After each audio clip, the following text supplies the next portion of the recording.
Comment Hello, allez-vous hello, ce hello. soir? Ça va bien, Olivier? Moi, ça va très très bien. J'espère que vous avez réussi à dormir avec le jeu de l'Arcane 15 qu'on vous a présenté Ouais, hier. J'espère que le vous n'avez pas trop fameux arcane. cauchemardé sur tout ce qu'on vous a raconté sur ce merveilleux jeu. Et bien, ce soir, on en remet une petite couche, mais cette fois-ci, Ouh, on reste dans le tarot. ouh. On reste avec l'Arcane 15, l'Arcane du diable, dont Nathalie va nous parler aujourd'hui, mais d'une manière différente, d'une manière pour en décrypter les aspects plutôt positifs de C'est cette vrai, carte, parce que qui c'est n'en ont vrai que pas beaucoup positifs. généralement, ouais, il y a des aspects positifs et négatifs un petit peu dans tous les arcanes du tarot. Il suffit de savoir vouloir aussi les interpréter. Et je pense que c'est en fonction toujours de son ressenti qu'on va se dire, ben, il y a une polarité plutôt positive ou négative à chaque arcane dans le tirage. Et donc, c'est surtout son intuition et son ressenti, l'ensemble du jeu qui va faire qu'on va pencher plutôt pour l'un ou pour l'autre quand on n'est pas, bien sûr, dans un protocole particulier d'un tirage, par exemple, un défaut, ce qui pourrait jouer contre le consultant, ce genre de choses. Bref, vous savez donc que l'arcane du diable dans le tarot. Je suis fatiguée aujourd'hui, je sais pas ce que j'ai, mais bon, bref. L'arcane du C'est mardi. diable ouais, c'est ça, seulement. Dans le tarot, elle va souvent évoquer cette notion de soumission, de dépendance. Ben, on le voit avec ces 2 personnages qui sont attachés là en bas, le diable qui domine, qui maintient un peu ces 2 personnages sous sa coupe. Alors que dans sa vision un peu plus ésotérique et positive, vous allez voir qu'il y a un tout autre sens, notamment avec, une vision alchimique et une vision, chamanique que j'aime beaucoup, que je vais vous décrire au cours de, ce qu'on était ce soir pour parler des phases positives du diable. Alors moi, je voulais juste préciser que tu disais que le diable tient attaché, mais non, non, non, le diable ne les tient pas attachés, ils se sont attachés eux-mêmes, en fait. Eux-mêmes, c'est vrai. Ils ont l'impression que le diable les tient, mais en fait, ce sont eux-mêmes qui se sont attachés au diable, finalement. Pour ne pas le comprendre, il faut qu'ils ouvrent les yeux et qu'ils comprennent justement que les liens qui les retiennent, qui les attachent à toutes leurs problématiques, à tous leurs soucis, eh bien en fait, ils les ont dans leurs mains et qu'il suffit de lâcher la corde et de passer à autre chose. Elles C'est sont là toute enchaînées la autour du subtilité. ils sont enchaînés Oui, quand même, autour du cou, hein, tu vois? Donc, ouais, ouais, c'est ça, c'est autour du cou et au chaudron, mmh, en bas. c'est ça. Mais le diable ne les tient pas directement, c'est ça que je voulais dire. Exactement, exactement.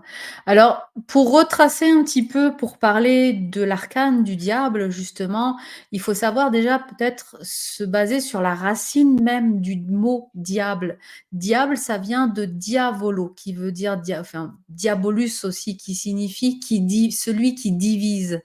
C'est le diabole par excellence. Et en fait, diabole veut dire qui sépare, qui divise, qui éparpille, alors que à l'inverse, l'antonyme de diabole, c'est symbole. Le symbole, on en parle souvent quand je vous parle de la vision ésotérique du tarot. Le symbole, c'est ce qui va réunir, rassembler, qui va ramener à une certaine unité. Et donc voilà, on comprend bien déjà avec cette racine étymologique que le diable, il va aller chercher à diviser tout ce qui est autour de lui. Diviser pour Mais mieux régner. exactement, exactement. Mais le diable, on le connaît sous d'autres noms, comme Lucifer, par exemple, dont je vous parlerai aussi dans un instant, ou Phosphoros, qui est en fait le porteur de lumière. Et ça, c'est quelque chose d'intéressant que l'on va décrypter tout à l'heure. Il Si je reprends les premières représentations de cet archétype, on va dire, pas arcane, mais archétype du diable, on nous le montrait souvent, à l'image d'un homme ou parfois même d'un ange. J'ai une mosaïque que je vous montre dans une formation, je vais peut-être vous l'afficher ici pour que vous la voyiez aussi. La voici, la voilà. Donc on voyait déjà des représentations au VIe siècle, hein, de ce type de peinture. Alors ça, c'est une mosaïque qu'on retrouve à la basilique, Saint-Paulinaire, en Italie. Et le diable ici, c'est le petit personnage, enfin le personnage, à droite qui est tout bleu. parce qu'on voyait à l'époque le bleu comme une couleur très négative dans l'Antiquité et donc un personnage néfaste, on le représentait, sous forme, angélique bleue, une sorte d'être un peu éthéré pour noter justement cette consonance un petit peu, cette apparence un petit peu plus démoniaque par rapport à un ange plus traditionnel. Et D'ailleurs, c'est on peut le voir sur la tapisserie, hein, c'est que, vous avez les moutons blancs du côté, du personnage rouge ouais, et les moutons un peu plus noirs du côté du personnage bleu. C'est aussi pour marquer cet aspect négatif, positif, bien, mal. Ça nous aide aussi à repérer, où est le personnage qui ressemble, ouais, les moutons incarne finalement. noirs, Ouais, et mouton les noir. moutons noirs derrière, tout à fait. Mmh. Et c'est vrai que, dans cette image, un petit peu angélique, ça perd un petit peu, enfin, sa vocation de vouloir prêcher le bien et cetera parce qu'il y a cette figure, un peu négative qui apparaît ici. Et pendant le Moyen Âge, le diable, il a beaucoup, évolué, on va dire, enfin, l'homme a beaucoup fait évoluer l'image du diable, c'est plutôt comme ça qu'il faut le dire, c'est pas le diable en lui-même qui a bougé, mais notre façon de le représenter et c'est devenu une force beaucoup plus agressive. Quand on pense au diable aujourd'hui, on pense pas à cet ange bleu éthéré au visage d'homme, quoi. On pense tout de suite, à la bête avec les cornes. Donc il y a vraiment une image beaucoup plus agressive, beaucoup plus maligne qui, qui est là quelque part pour tourmenter autant d'âmes humaines que possible. Enfin voilà, il y a vraiment cette notion de renforcer cette image négative du diable. Il Bah, en peut pas fait, juste être malin, voilà et dans la malignité, être, négatif dans la malignité parce qu'il manipule les gens et cetera. Non, c'est vraiment le côté diabolique qui ressort. En fait, on essaie d'utiliser l'imagerie d'une de ces dénominations, hein.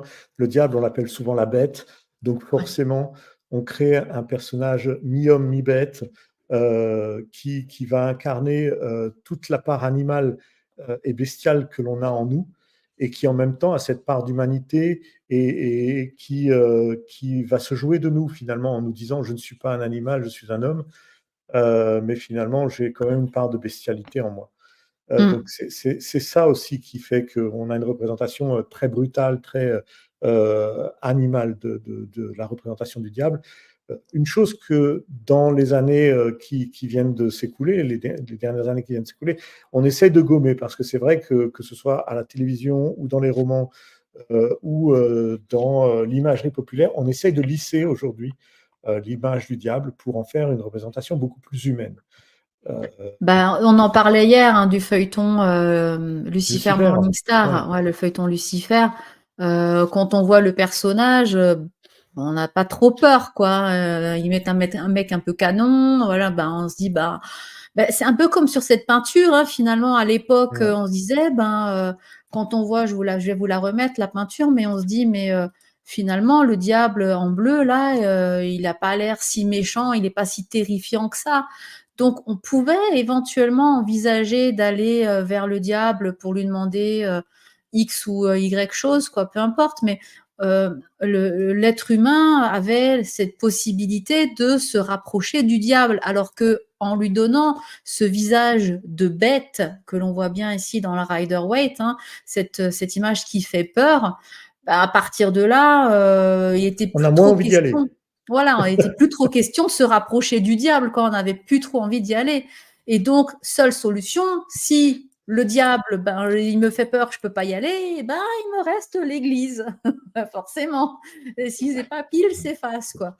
Et donc, du coup, on avait plus tendance à se rapprocher de l'église parce qu'on voulait éviter les fameux supplices de l'enfer. Et du coup, on était, dans la crainte en se rapprochant de l'église, parce qu'on était dans la crainte de subir, les malheurs du diable. On devait se confesser, d'ailleurs encore aujourd'hui, je pense, on doit se confesser, à Ah l'église. oui, on doit Il y a la encore aujourd'hui. dévotion, voilà, on nous demande d'être dans la dévotion d'un Dieu, de Dieu, et surtout de l'église, plus que de Dieu parfois aussi, quoi. Et donc, ça facilitait grandement les choses de mettre un personnage comme ça qui faisait peur, qui effrayait tout le monde parce que ben forcément, vu qu'on avait 2 alternatives et qu'on pouvait pas choisir celle-là parce qu'elle elle faisait vraiment très peur, il restait que l'autre, quoi. Donc voilà, on en est arrivé Mais là. Mais en fait, oui, l'imagerie du diable a beaucoup évolué à cause ou grâce, ça, vous choisirez, à l'Église, parce qu'en fait, il fallait le rendre finalement, faire le méchant de l'histoire. Si on reprend un peu les scénarios de Mmh. films, il nous fallait un méchant dans l'histoire et il fallait que ce méchant ne soit pas du tout humain. Mais autant je suis d'accord sur le fait que en démonologie, les démons incarnent cette brutalité, cette bestialité, ce visage affreux, horrible que l'on peut, voir dans les imageries médiévales ou, dans d'autres représentations, dans des tableaux, qu'on peut voir dans les musées. Autant pour le diable, n'oubliez pas que le diable est duplicité et il est là pour vous, induire en erreur.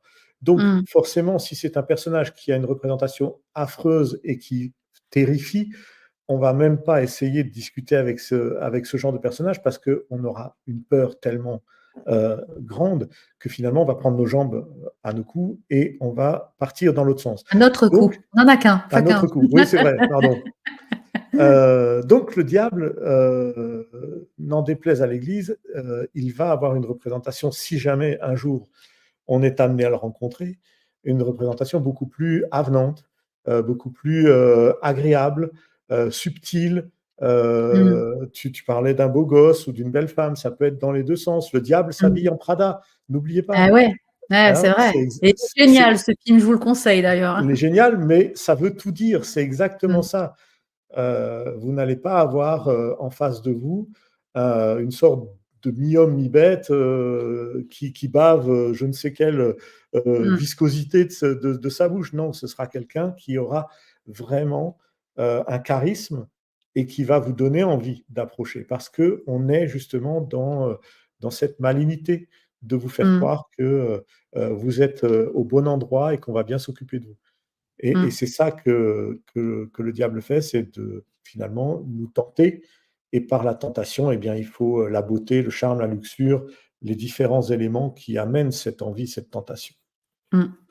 Après, ce qu'il faut savoir, c'est que même si le diable, il existait déjà dans la Bible, puis toutes les croyances populaires, sous différentes appellations, hein, parce que, voilà, il porte encore, toujours plusieurs noms. Enfin, il y avait, Satan, Belzébuth, voilà, enfin, il y a plein de noms qu'on lui a Ah, il y a plein donnés, de hein, la noms, hein, je veux dire, bête, voilà, dans le c'est judaïsme, par exemple, on avait, mmh, Samaël, dans le mmh, judaïsme, Asmodée, qui est aussi un nom qui a mmh, été donné, au diable. Dans l'islam, c'est plutôt Iblis ou Shaitan pour parler, du diable. Alors, on a le Baphomet. Alors, mmh. je sais qu'il y a beaucoup, qui essayent de dire que le Baphomet, N'est pas le n démon, ouais, n'est pas n'est le pas le démon, mais diable. bon, voilà. Alors c'est vrai que comme je disais justement, comme Olivier l'expliquait, il peut porter plusieurs noms, enfin et c'est vraiment, je pense vers le XIIe siècle à peu près que l'Église, elle a vraiment commencé à dépeindre ce diable sous les traits, de on va l'appeler Satan quoi, de ce côté, bestial, maléfique, cet être surnaturel, effrayant, symbole du mal absolu. Mais il faut savoir qu'à l'origine, pour les Romains, ben, on n'en était pas là encore, hein. On parlait surtout de Lucifer et Lucifer, ça personnifiait l'astre du matin, c'est-à-dire la planète Vénus. Parce que Vénus, elle précédait le soleil, donc elle arrivait très tôt, avant même, le lever du soleil et les bergers, quand ils voyaient, Vénus sortir, à l'horizon, ils savaient que le soleil n'allait pas tarder à se lever et que c'était le moment de d'amener, les animaux, pa au pâturage, quoi. Donc, il se basait sur cet astre du matin, Vénus et Lucifer, il c'est pour les Romains, c'était justement Vénus, cette, lumière venue de l'aurore. Et les chrétiens, ils ont donné, par la suite successivement, on va dire, on va réduire ça à 3 noms, au mot Lucifer. Le premier, c'est plutôt un sens un peu latin, parce que Lucifer, c'est qui porte la lumière, hein, au sens figuré, hein, qui veut dire plutôt qui porte la vérité, parce que la lumière, c'est lié à la vérité. Donc c'est celui qui allait amener la vérité.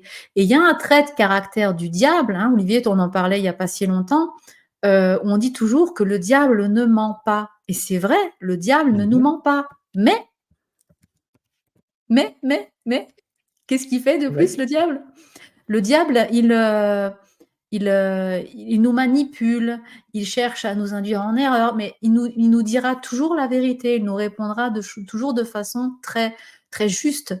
Parce que quelque part, bah, c'est perturbant quand on voit une créature comme ça et qu'on nous dit la vérité, on pense qu'il va nous mentir, nous traîner, voilà, pour nous duper. Et en fin de compte, non. Il nous dit la vérité, mais c'est une manière de nous manipuler aussi. bah, c'est une manière de nous duper parce que la Ouais. vérité, bah, déjà toute vérité n'est pas bonne à dire et du coup, une vérité peut aussi faire beaucoup de mal, et donc nous empêcher d'y croire parce que si on nous dit une vérité qui est, douloureuse, qui est difficile à admettre sur soi ou sur notre entourage ou sur les autres, on va forcément ne pas y croire et donc on va penser qu'on nous ment et c'est ça qui crée finalement ce tourment dans lequel on essaye de nous induire ou Lucifer essaie de nous induire, c'est le doute qui est en nous. C'est ce doute qui, fait que nous allons croire au diable, que nous allons croire aux forces du mal, du bien, parce que le doute subsiste sur son existence. On a beau Mmh. nous asséner dans certaines religions que l'enfer n'existe pas, et donc forcément, si l'enfer n'existe pas, le Et diable ben, le n'existe côté pas. ouais. Mais si on a ce doute en nous, eh bien, peut-être qu'on nous ment déjà, quelque part. Donc ça, c'est à chacun et à chacune de se faire, sa propre idée sur cette, notion de pensée. Mais, oui, la véritable force de Lucifer, c'est de nous dire la vérité et Mmh. c'est à nous d'y croire ou pas et c'est ça qui est le plus difficile, finalement, dans la nature humaine. Exactement. Et donc, par rapport à ce mot même Lucifer, donc, le fameux porteur de lumière, hein, qui est le premier sens, que voulaient faire ressortir les chrétiens quand ils parlaient de Lucifer, donc c'est le porteur de lumière ou le porteur de celui qui apporte la vérité. Il y avait un autre sens, c'était, celui qu'on va retrouver dans la Vulgate. Alors la Vulgate, c'est une version, latine de la Bible et pour traduire justement l'expression «l'astre brillant», on en revient à Vénus, justement, à l'astre du matin, on utilisait le mot Lucifer et le troisième et dernier sens, eh bien, c'était pour évoquer, le nom de l'ange déchu, qu'on connaît sous le nom de Samaël quand il était encore au paradis auprès de Dieu et une fois déchu, eh bien Samaël, quand il s'est rebellé contre son père, est parti avec un tiers des anges du paradis, en emportant la lumière avec lui, eh bien, quelque part, arrivé une fois sur terre dans la matière, cet ange a changé de nom et il s'est appelé Lucifer. Et donc cette notion-là, je vous ai mis encore une petite diapo que je voulais vous partager. Donc on voit là, je vous ai mis, la Mmh. petite photo de l'astre du matin et pour parler de Lucifer, c'est intéressant d'utiliser la langue des oiseaux. Vous savez que j'aime bien ça aussi dans ma formation, je l'utilise souvent, la langue des oiseaux et quand on parle de Lucifer, il faut entendre luxifer. Lux, tout d'abord parce que ça nous parle de la lumière en latin, on en revient à cette notion d'astre du matin, de lumière.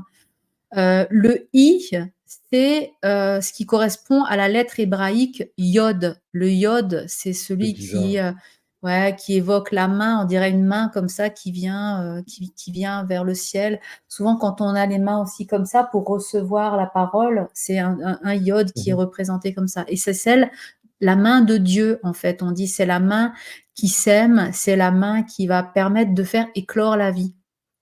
Donc déjà avec ce iode, le i pardon hébraïque, on a déjà beaucoup, de connotations très positives. La lumière aussi, le luxe de la lumière en latin, c'est quelque chose de positif et d'ailleurs le iode, la lettre, hébraïque iode, il faut savoir qu'elle est associée à la couleur rouge sang. Vous savez qu'il y a des correspondances un petit peu dans de tout, comme en magie, hein, notamment et de cette lettre iode, donc c'est la couleur rouge sang qui est associée. Ce qui est très intéressant et qui permet de faire un parallèle avec notre propre mode de fonctionnement, parce que le fer qu'on a en nous, alors le fer FeR, ça symbolise, heu, qui fixe en fait, c'est ce qui va représenter ce qui fixe les choses. prends par exemple l'oxygène qui est dans l'air, qu'on va respirer, et cetera, qui est redistribué, dans notre corps à travers, X et Y organes, et bien, ce sont nos globules rouges qui vont venir ici, aider à fixer le fer dans le corps. Et donc il y a vraiment cette notion de le fer, c'est ce qui fixe, cette notion de fixer les choses. Et donc, si on veut résumer Lucifer, c'est pour dire que quelque part, c'est le fer qui fixe la lumière divine, je parle souvent de l'aor, dans la matière, puisque Lucifer est un ange déçu, il est tombé du paradis pour venir s'incarner sur terre.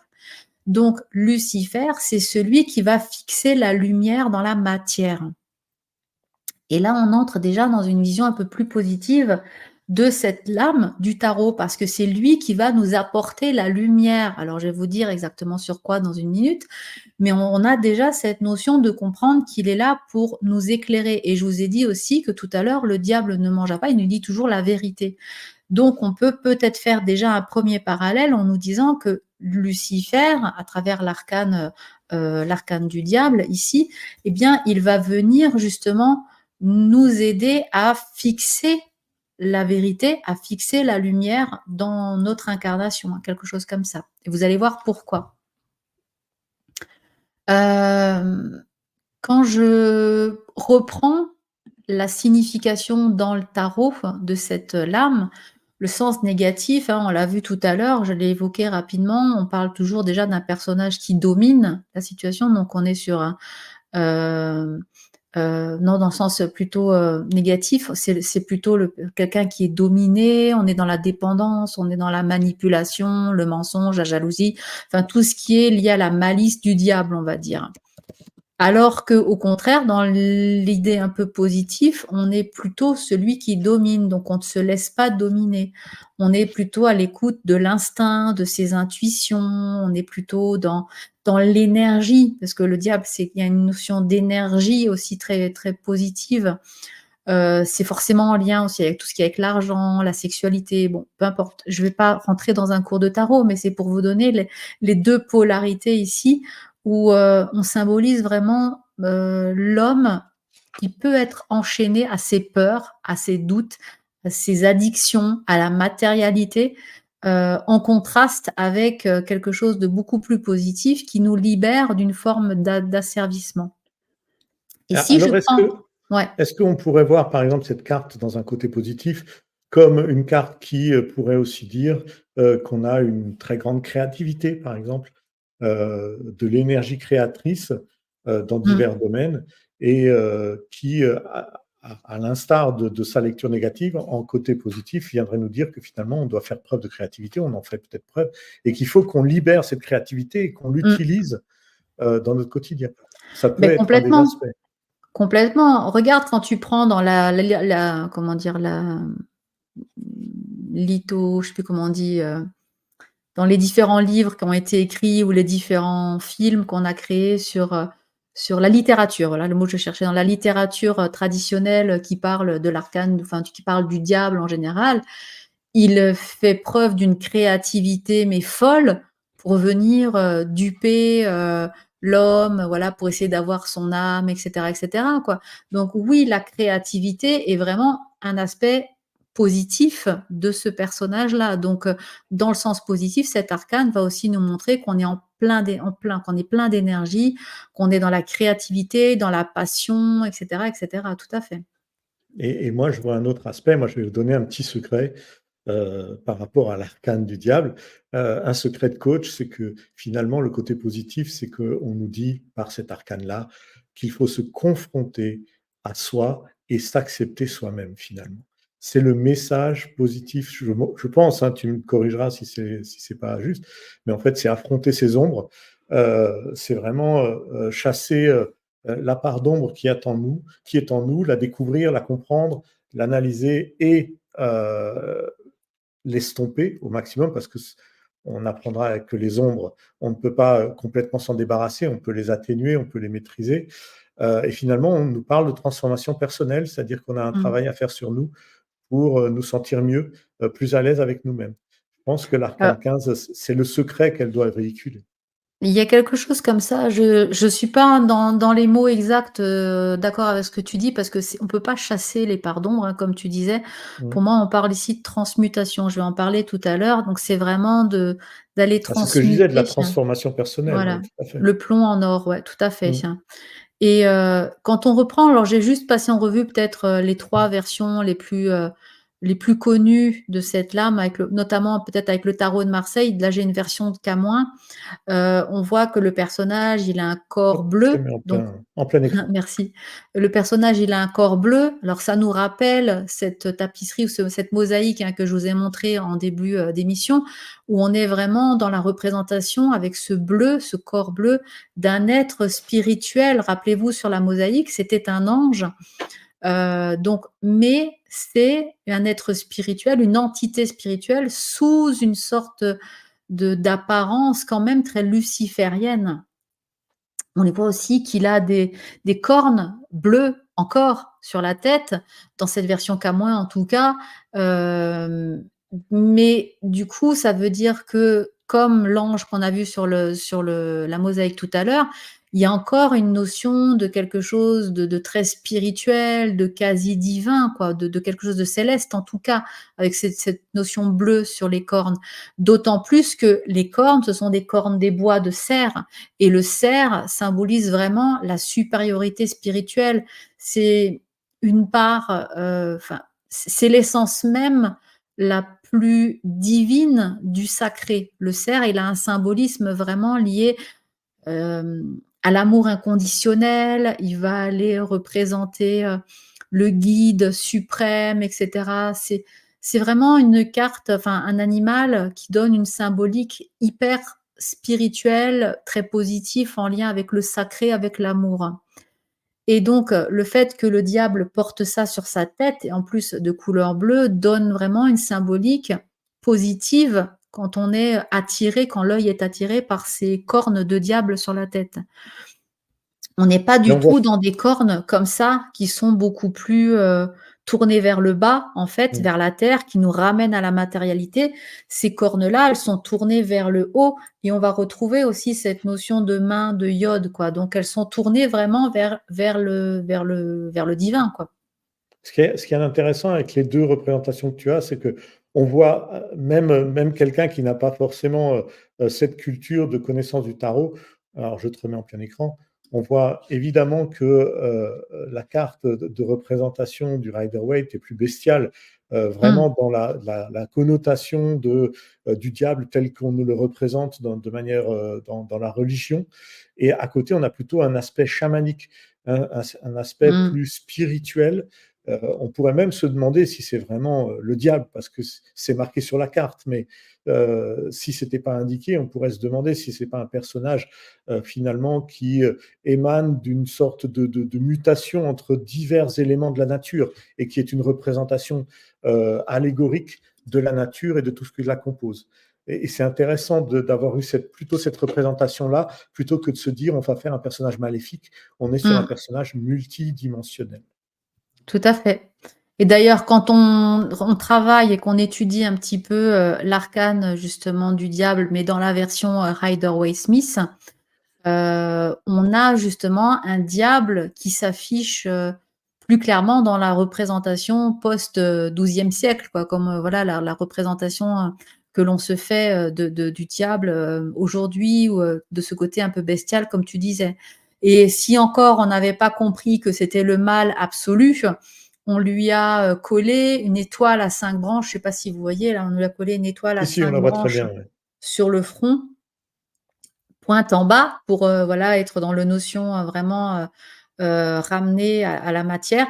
Et en fait, cette étoile à 5 branches, si on prend le temps de l'étudier, on l'associe souvent au satanisme et cetera, mais en fait, c'est un détournement d'un pentacle, parce que le pentacle avec la pointe tournée vers le bas, c'est pour nous ramener, à la matière, pour nous ramener à la nature, vers l'obscurité même de la nature humaine. C'est-à-dire nous ramener à nous plonger à l'intérieur de nous, pour que justement on puisse faire la lumière et transfigurer ce ce qui doit être transformé en nous. Et ça, c'est l'action qu'on fait avec l'arcane qui vient juste après, bien sûr, avec la Maison Dieu, qu'on a déjà évoqué précédemment. Donc, pour vous dire que même sur des symboles comme ça qui peuvent paraître très négatifs, si on en connaît la véritable symbolique originelle et pas celle qui a été détournée après par les satanistes, et cetera, pour en faire le pentacle du diable, la véritable symbolique, primaire de ce symbole-là n'a absolument rien de diabolique, en fait, quoi. Donc, voilà, Bah, c'était juste. regardez, si tu regardes là sur le fond d'écran de la Tarot Academy, on a des étoiles à 5 branches, ce sont des étoiles de Ouais, mer. tout à Donc fait. on peut en fait représenter tout et n'importe quoi avec une étoile à 5 branches. C'est une forme que l'on retrouve dans la nature. C'est vrai qu'après, on peut lui donner une connotation un peu plus ésotérique, et derrière, c'est un symbole que l'homme va détourner de telle ou telle manière pour lui donner un aspect plus ou moins négatif. Alors, il a une représentation, mais après, on peut forcer les traits simplement avec notre intelligence et avec le savoir, les connaissances qu'on peut avoir. Donc oui, ces symboles existent, il faut juste ne pas forcément toujours en avoir peur. C'est mieux de les comprendre Mmh. pour savoir justement qu'est-ce qui véhicule réellement comme notion. Et surtout, remonter à l'origine du symbole, Voilà. parce que c'est vrai qu'après, il y a beaucoup de choses qui ont été détournées, quoi. Quand il y a énormément de symboles qui ont été utilisés de manière négative, mais qui à la base sont très positifs, quoi. Mm. Ça, c'est le détournement de pas mal de choses et du propre de l'homme. Mais donc c'est pour ça que c'est intéressant de faire ses propres recherches et d'aller chercher, à quoi correspondaient, les symboles à l'origine, quoi, à leur origine. Et si je continue dans mon tour des lames du tarot, Oui. il y a bien sûr ce tarot d'Oswald Wirth qui est aussi fort sympathique. J'essaie de vous la rapprocher un peu ici à étudier parce que là, lui, en plus, si vous n'avez pas compris, ben, il vous a tout écrit mot pour mot sur ce que fait le diable dans sa vision positive. Puisque Wirth, ici, il nous a mis des tatouages sur le bras du diable qui nous parlent de solve et coagula. On le voit bien ici sur les deux bras de ce personnage principal. En plus, Et, il a un ankh, pseudo-ankh sur le niveau du nombril. Donc, il y a vraiment des sources de création, de créativité. Et vous avez remarqué que l'étoile, elle n'est plus dans un pentacle inversé. Plus du tout. Et en fait, cette notion solve et coagula, j'ai pas pu m'empêcher de vous en parler puisque c'est deux grands principes liés à l'alchimie. Solve, c'est vraiment pour nous parler de tout ce qui va enfin, c'est pour nous inciter quelque part à dépasser nos peurs, à dépasser nos croyances qui sont profondément enfouies en nous. C'est-à-dire qu'on va aller avec le solve, c'est le solvant qui va nous aider à dissoudre ce qui est fixe dans la matière. Et ça, on va le faire à travers le nigredo qui est l'œuvre noire. Quand je dis qui est profondément ancré en nous, ce sont justement tous nos peurs, nos doutes, le manque de confiance en nous, parce que généralement, nos peurs et nos fausses croyances, nos croyances limitantes, c'est celles qui sont ancrées depuis qu'on est tout petit. On avait certaines peurs de pas être capable, de pas être à la hauteur, de pas ceci, de pas cela. Et donc, du coup, tout ça, c'est profondément fixé dans notre être et on a beaucoup de mal à s'en débarrasser. Et l'opération du solve, c'est justement ça, c'est aller dissoudre ce qui est fixé dans la matière à travers le travail de l'œuvre noire. Et dans un second temps, une fois qu'on a fait le solve, on va faire le coagula. Et le coagula, ça coagule, c'est-à-dire qu'on va aller réaliser notre lumière intérieure de manière beaucoup plus concrète dans ce monde pour se réaliser. Ça veut dire qu'il va falloir sublimer toutes ces étincelles de lumière qu'on a à l'intérieur de nous, parce que ce sont souvent des rêves, on peut le voir comme ça, qu'on a en nous, mais qu'on n'ose pas réaliser. Et donc, en fait, on cache, on éteint cette lumière, on la garde bien secret au fond de son cœur, parce qu'on a peur, par exemple, une lumière, quelque chose qui nous fait briller, comment dire, briller les yeux, voilà, avoir des étincelles dans les yeux. Ça peut être le rêve de devenir chanteuse, par exemple, hein, je dis n'importe quoi, ou danseuse. Pourquoi? Parce que quand on était petite, on était fan de X ou Y et qu'on a toujours rêvé en grand de devenir d'incarner cette personne-là, quoi. Et qu'on aurait aimé aller sur ses traces, d'être une grande chanteuse. Et quand on dit avec le coagulat, transmuter cette lumière en quelque chose de concret, eh bien, c'est prendre ce rêve de devenir chanteuse, par exemple, et de le rendre réel dans la matière. Et c'est ce qu'on va faire à travers l'œuvre au blanc. Justement, on va transmuter ça, on va nettoyer tous ces scories qui viennent polluer ce rêve-là pour le sublimer ensuite dans le rubédo, dans l'œuvre au rouge, et le rendre vrai, le rendre réel. Et ça peut passer, par exemple, par le fait d'oser aller prendre des cours de chant, s'inscrire dans une académie de chant, je ne sais pas, ou d'apprendre le piano si on a envie d'être musicien, et peu importe. C'est vraiment d'oser franchir le pas en se disant je suis capable de, je peux m'inscrire dans une chorale, je peux faire des représentations, des spectacles, etc., etc. C'est oser vivre ses rêves. Mais en même Mais pour temps, ça, ouais. En même temps, quand tu regardes la carte là de Oswald Wirth que tu avais dans les mains, Mmh. tu montrais ce symbole de l'encre qui est en fait un mélange entre l'encre et le signe de Mercure, hein, Le mercure, euh, ouais. comme ça. Donc là, ça veut tout dire, c'est-à-dire qu'il y a un certain équilibre entre le spirituel et la matière, puisque le petit croissant de lune en haut va représenter l'esprit, l'intuition, la réceptivité. Le cercle va représenter finalement le divin, l'âme, l'unité. Et Mmh. la croix, c'est finalement le bas qui nous ramène à la matière, qui va nous ramener aux réalités terrestres. Et on voit bien qu'il y a un équilibre entre les forces du haut et les forces du bas pour les amener à s'unir au centre pour un certain équilibre. Donc oui, quand tu dis il faut passer le cap, c'est ça, il faut faire la part des choses. C'est-à-dire que quand on a une envie qui arrive par le haut, il faut l'ancrer dans la matière en agissant réellement, en étant dans l'action et pas seulement dans la réflexion et être plutôt aussi dans la réalisation. Voilà, c'est un peu Mmh. ça que veut nous dire ce fameux ankh mercurien. C'est ça.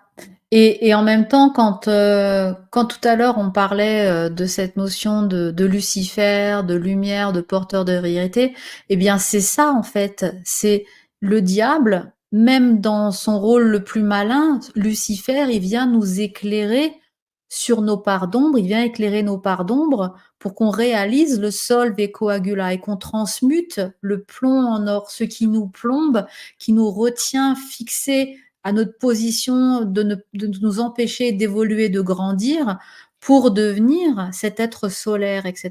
Donc de rayonner la lumière aussi, nous, ce qu'on a à l'intérieur de nous. Et donc c'est en ça que le diable, il est positif.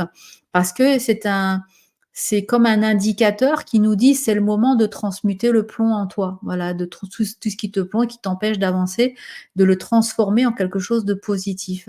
On parlait la dernière fois, l'exemple que je donne souvent qui est assez clair, c'est par exemple quand on quelqu'un qui est tout le temps en colère, la moindre chose l'énerve. Mais alors je parle pas d'une mauvaise humeur, hein, c'est quelque chose de perpétuel dans la vie. C'est une personne qui est un éternel colérique.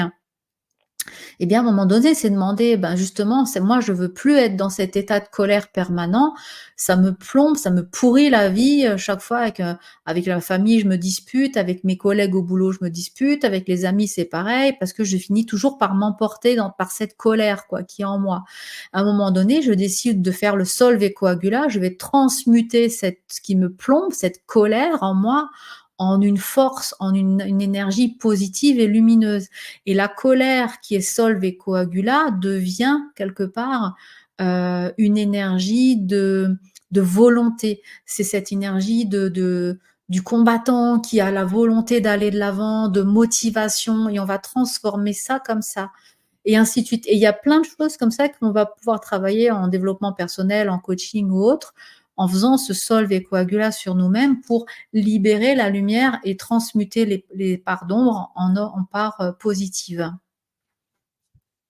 J'aimerais revenir, on parlait du chaman tout à l'heure, et c'est vrai qu'il y a cette notion sur le Virte, enfin sur le Camoin par exemple, on le voit bien.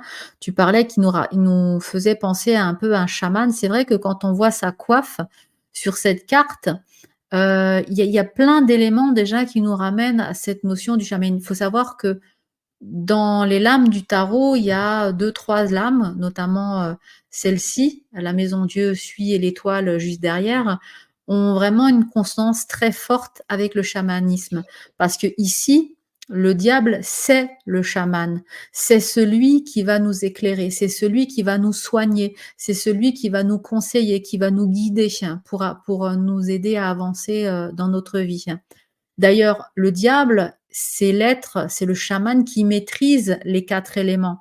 Il maîtrise la terre, l'air, le feu et l'eau. La terre, parce qu'on voit avec ici l'enracinement des diablotins qui sont ici vraiment dans la matière, mais il a aussi ses propres pieds griffus là, qui reposent sur le creuset des alchimistes qui est bien ancré dans la matière. L'air, ben, ce sont forcément les ailes de chauve-souris qu'il a ici. Le feu, c'est le flambeau qu'il tient dans la main et même son nom Lucifer, on nous parle de lumière, donc c'est le feu, mais en tout cas ici on voit le flambeau et l'eau, en fait, on la voit représentée sur la carte de Camoins par les rayures que vous voyez en arrière-plan ici, bleu clair, qui nous donnent une dimension de plan différent. Il y a une notion de plan émotionnel qui entre aussi ici en action. Et donc, le diable, on a les 4 éléments qui sont présents dans cet arcane pour nous montrer qu'il maîtrise quelque part ces 4 éléments dans son rôle de chaman ou d'homme médecine. Et dans le chamanisme, ce qu'il faut savoir, c'est que vous avez peut-être déjà vu des photos ou des représentations circuler, mais très souvent, le chaman, on le voit un peu comme ça, comme Mmh. un homme avec justement cette coiffe de cornes de cerf sur la tête, parce que c'est celui qui voyage entre les 2 mondes, entre les mondes même. Et il va à la rencontre, entre autres, justement, des 4 éléments. Il peut aller voir plein d'autres personnes, enfin d'autres entités, quoi, mais essentiellement, il peut aussi se connecter aux éléments. Et Bah, le diable, oui, tu voulais rajouter dans quelque dans chose dans peut-être? notre culture, très gauloise, on connaît bien, c'est Cernunnos, le cornu, Mmh, le dieu cornu, qui est, celui qui renouvelle les cycles naturels de la nature. Là, on a une représentation qui est typique de Cernunnos, heu, dans cette représentation-là. Donc on voit que, cette représentation-là, elle est commune à plein de civilisations et mmh, notamment la nôtre, à travers le monde. Donc c'est quelque chose de très proche, de l'imaginaire, comme on conçoit un personnage qui vient de la nature, un personnage brut de décoffrage qui émane de la nature et qui incarne cette nature et les forces, qui, sont, initiées par cette nature qui nous entoure et qu'on ne comprend pas. mmh, tout à fait. Et quand on voit justement un personnage comme ça, ben, c'est justement pour nous rappeler que, ben, le personnage, en l'occurrence, il est tiens, on a de la compagnie. Ouais, Le un petit personnage, en bonhomme de fait, sur les pieds. il est très connecté au monde vivant puisque le chaman, hein, il est humain, donc il est dans la matière, mais il est connecté, à, cette vision très spirituelle, quoi, au plan spirituel lui-même. Le diable, finalement, dans le tarot, il règne sur la matière, il règne sur le mental. Il gère, tout ce qui se passe dans notre tête, au niveau de notre intellect et cetera, mais il œuvre aussi dans le monde, du coup, de l'esprit. On le voit, hein, il est dans le 3e septénaire, c'est pas pour rien, il est placé là au début du parcours du 3e septénaire. C'est lui qui va nous ouvrir les portes du spiritus, quoi, du monde, voilà, lié à la spiritualité et à l'esprit. Et donc, quand on veut, pouvoir travailler finalement avec les lames du tarot et l'arcane du diable de vision positive, c'est cette vision de Lucifer justement, qui est plus comme un visage du Mmh. diable, hem, que l'on va aller chercher. Parce que finalement, je pense qu'on en parlait il n'y a pas si longtemps, Olivier, on l'a expliqué aussi en début d'émission, le diable a plusieurs noms, mais c'est parce qu'en fait, ce sont différents visages d'un même personnage et à une époque, à une autre, il incarne différentes C'est facettes ça. de lui-même. Quand il était au paradis, c'était un ange, un archange, c'était Samaël. Et à un moment donné, il a été chassé du paradis, il est devenu Lucifer, mais c'est la même personne, sauf que c'est un autre aspect de lui-même, il a pris un autre nom parce que il ne pouvait plus être Samaël, l'ange, donc on lui a donné un autre nom. Et c'est ainsi, à travers le temps, qu'il a pris différents noms, différents aspects. Ouais, c'est ça, c'est par rapport aussi à sa mission, à la mission qu'on va lui prêter soit dans des histoires, des allégories, soit dans le narratif des religions. On va forcément prêter quelques aspects au diable, et donc il va falloir le nommer autrement, simplement déjà pour pas rentrer en contradiction avec d'autres noms dont il est affublé. Hein, tu vois, Méphistophélès, ça fait aussi partie Mm. de son narratif. Ou en anglais, dans la culture anglaise, on l'appelle Old Nick. Nick vient de Ouais, Nicolas, le vieux Nick. Et il y a d'ailleurs une Saint-Nicolas. expression, il y a d'ailleurs une expression que je viens de retrouver là, c'est euh, What the old Nick is going here. Donc, qu'est-ce que le vieux Nick vient faire par ici? Et en fait, c'est une phrase qui veut dire qu'il y a de la malchance dans l'air, mais pas pour soi, Mm. pour les autres. Tu Mm. vois? Donc, c'est très intéressant de voir que ces expressions populaires donnent des visages au diable, à Lucifer, au old Nick, à Samaël, simplement par rapport à déjà une époque et ensuite par rapport à des situations. Voilà. Là, on parle de malchance, donc on va l'appeler Old Nick, on ne va pas le nommer directement parce que nommer le diable, ce serait plus de la malchance, là, ce serait une tragédie qui arriverait Mm. sur nous. Donc Et puis, forcément, il prend d'autres visages. il y a aussi une tradition en magie qui dit qu'on ne nomme pas ce qu'on veut attirer à nous. C'est bien pour ça que l'arcane Exactement. 13, dans le tarot de Marseille, il n'y a pas de nom, c'est Hum. l'arcane sans nom, parce qu'on ne veut pas attirer la mort à soi. Donc à l'époque du Moyen Âge, quand on a créé ce jeu-là, on n'a pas voulu mettre le nom de la mort sur l'arcane. Et donc, On ne t'entend plus, Nathalie, le micro s'est coupé, je crois, de ton côté. Donc, ce n'est pas très, très grave. Ces petits différents techniques, ça arrive. Hein. Il faut dire que Nathalie est pas très, très douée en technique, alors elle fait ce qu'elle peut. Donc, la prise blanche sur le connecteur. Donc, on va la retrouver dans un instant, mais c'est vrai que pour continuer sur ça cette marche question-là, plus. Vous m'entendez? si, si, là c'est bon, ça fonctionne. Je crois que j'ai Tu mon vois, micro qui est tombé en panne. C'est pas grave. Le ça son est un arrive. peu un point moins bon, mais voilà. Oui, L'idée, parce de que toute moins façon, on meilleur, allait c'est moins finir. bon. Ouais, on allait finir. J'étais juste en train de vous dire qu'on ne veut pas nommer ce qu'on ne veut pas attirer à soi. D'ailleurs, on voit même que sur le tarot de Marseille, pour pas laisser de place à l'ambiguïté, on a même enlevé carrément le cartouche en bas pour être Mm. sûr que du coup, on la nomme pas. Et je pense qu'avec le diable, c'est pareil. On ne cherche pas à vouloir nommer le diable, donc on l'appelle Old Nick et ainsi de suite dans différentes cultures Mais pour pas l'attirer. Mais ça va encore plus loin parce que, par exemple, dans la tradition française qu'on connaît mieux que les autres traditions, il y a des expressions françaises qui ont été établies pour parler de la malchance et du diable, mais sans le nommer. Parce que, comme tu le dis, le nommer, c'est l'attirer. Par exemple, c'est donner le bon Dieu sans confession. Tu vois, donner le bon Dieu sans confession, c'est accorder sa confiance aveugle à quelqu'un qui ne le mérite pas. Celui qui ne le mérite pas, ben, c'est celui qu'on ne nomme pas. Et comme on ne veut pas le nommer, on dit, je ne vais pas te donner le bon Dieu sans confession. Sans confession. Mm. Voilà, c'est à peu près ça. Après, on a la croix et la bannière. On dit souvent, c'est la croix et la bannière de faire quelque chose. Eh bien, c'est aussi une manière de dire qu'on est sous la coupe et en soumission totale par rapport à celui qu'on ne nomme pas, parce il nous tient par n'importe quelle ruse. Voilà, La croix et la exactement. bannière. La croix et la bannière, on retrouve cette expression-là. Elle est liée au diable. Et j'en ai une autre qui était très marrante, c'est à la bonne franquette, qui au Moyen Âge était une manière de dire que finalement, il fallait mieux vivre de manière simple, sans prétention, que d'avoir à subir la ruse et la luxure du diable. On préfère vivre à la bonne franquette. Encore une expression qui était liée directement au diable et à celui qu'on ne nomme pas. Donc voilà. J'en avais encore une ou deux, entre le marteau et l'enclume. Donc Mm. finalement, le marteau divin et l'enclume du diable, on le voit sur l'arcane 15, justement, il est sur son Ouais. enclume. Donc c'est être pris entre deux feux, c'est aussi une expression qu'on peut voir, pris dans une situation où il faut choisir entre le marteau et l'enclume. Et la dernière, c'est courir comme un dératé.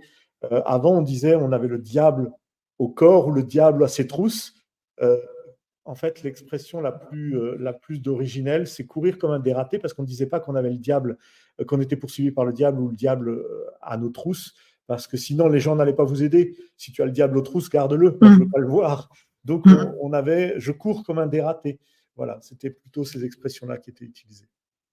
Ah ben je connaissais pas, tu vois? Pas toutes en tout cas, mais en tout cas Mm. merci, pour cette Bah, je t'en découverte, prie. sur, les expressions du Moi, diable. j'essaie de faire des petites recherches pour me rendre utile, parce que c'est vrai que le tarot et moi, c'est Mais oui, mais comme quoi, tu vois, même sans connaître le tarot, quand tu fais le lien avec l'histoire, avec, voilà, les cultures, les anciennes cultures, on retrouve, quand même des choses intéressantes et qui font sens encore aujourd'hui. Je te propose qu'on s'arrête là pour aujourd'hui, oui, si tu es d'accord. sans problème. Parce que là, je vois qu'on a une mauvaise habitude, on dépasse toujours, largement les 30 minutes. Mais bon, ça, c'est moi, je suis une pipelette. Mais en tout cas, en J'es replay, vous pourrez le voir en plusieurs fois, sans problème. C'est ça, exactement ça. Je me dépêche parce que ce soir, eh bien, je bifurque sur le talk dès 20h30 avec un invité que je vous propose de découvrir ici. Il s'agit de Tigrane, qui est auteur, éditeur et conférencier. Ce soir, il nous parlera, alors il a écrit, une série, ça tombe bien, de 3 2 fois 3, 2 fois 2 trilogies en fait, sur le chamanisme, un côté amérindien et trois épisodes sur le chamanisme, mongol et il a regroupé ensuite, cette série de 6 livres avec des paroles de sagesse dans l'ouvrage que vous voyez en premier plan, qui se nomme «Les 52 paroles de sagesse», voilà, qu'on va découvrir. En fait, cet univers lié, au chamanisme, à ce feu sacré, on parlait du feu tout à l'heure, ce qui est en nous, à cette sagesse que l'on veut en tout cas essayer d'atteindre, à travers cette notion de chamanisme. Il nous en parlera donc c'est ce soir sur le talk, pas ici, hein, sur l'académie, il faut changer de canal, aller sur le talk pour nous voir en direct avec Tigrane Mais ce soir. c'est un bon complément, parce qu'il y a quelques mois de ça, il y a 2 mois, tu as reçu Lorenza Garcia, qui nous parlait Complètement. du chamanisme, des natifs américains, des Les Indiens d'Amérique, Navarros. comme on Mmh. dit, ouais, les Navajos. Voilà, donc ça peut faire un bon complément, si vous avez vraiment, envie d'avoir une culture un peu plus élargie sur ces sujets-là. Il y a aussi la vidéo de Lorenza Garcia qui est sur le Talk by Shelona, mais on vous attend donc, enfin Nathalie et son invité vous attendra tout à l'heure sur le Talk pour parler, du chamanisme mongol. Voilà. Exactement, enfin et d'ici là, n'oubliez pas, abonnez-vous à la chaîne de la Tarot Academy, du talk aussi, mais de la Tarot Academy parce qu'on on a un cadeau à vous faire gagner, durant tout l'été. Vous savez, dès qu'on atteint les 1 500 abonnés, on fera un tirage au sort pour vous faire gagner, un de mes exemplaires de mon livre qui sort, fin août. Voilà, on va dire, grosso modo, un livre que je vous dédicacerai avec grand plaisir qui parle justement des mystères et des clés du tarot. Donc j'évoque les 22 lames Du majeures, tarot ésotérique. ésotériques, attention, avec cette vision un petit peu comme on l'a vu ce soir, alchimique, kabbalistique, initiatique, voilà, donc à découvrir, Alors, heu oui, moi, je voulais juste rajouter, parce que c'est vrai que tu oublies de le dire souvent, quand tu dis décoder les clés du mystère du tarot, c'est vrai que Nathalie est sur le tarot ésotérique, donc il y a très peu d'ouvrages sur cette thématique-là, parce que le tarot est toujours traité souvent de la même manière. C'est pas du tout pour dénigrer les autres livres, mais là, vous allez avoir une vision qui est largement différente de la manière dont on voit le tarot. Heu, Surtout le tarot de Marseille, parce qu'en plus, on n'est pas sur le Rider-Waite, qui est beaucoup documenté déjà dans la littérature. Mais c'est vrai qu'avoir cet aspect ésotérique avec le chamanisme, l'alchimie, la kabbale, la numérologie, l'astrologie, les runes, c'est très mmh. particulier. Donc voilà, un ouvrage, je pense, à ne pas manquer. Waouh! Tu en parles bien! Et il est bien notre coach, hein, à l'académie, on va le garder encore 1 an. Ah, c'est gentil. Je commence une nouvelle saison alors la semaine prochaine, le mois prochain, Super. d'accord. Merci beaucoup Olivier, en tout cas, merci à vous toutes qui nous avez suivis. N'oubliez pas de vous abonner et liker aussi ces vidéos si vous les avez aimées. Laissez-nous en commentaire justement ce que vous en pensez, par rapport à cette présentation de l'arcane du diable dans sa vision positive, hein, grâce à cet aspect ésotérique qui nous apporte, une interprétation un peu différente. Je vous retrouve tout à l'heure sur le talk. Je vous embrasse très fort. Je fais de gros bisous. À Bye bientôt. bye. Bye bye Olivier. Bye bye à Bye tous. bye Nathalie. Bye bye à tous.